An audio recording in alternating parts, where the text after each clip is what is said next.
boasted about it. "The driver won't choose you again," said Gordon. "He wants strong engines like us." But the driver and fireman felt sorry for Edward. "Would you like to come out today?" Then there was trouble. "Gordon can't get up the hill," the porter called to Edward's driver. "Will you take Edward and push him, please?"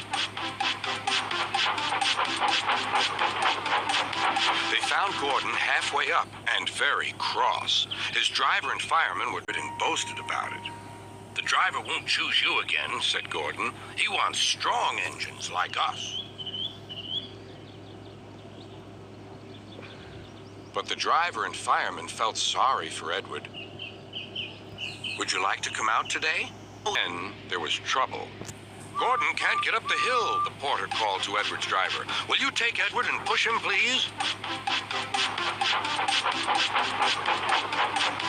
They found Gordon halfway up and very cross. His driver and fireman were... It went into a tunnel and squeaked through its funnel and wouldn't come out again.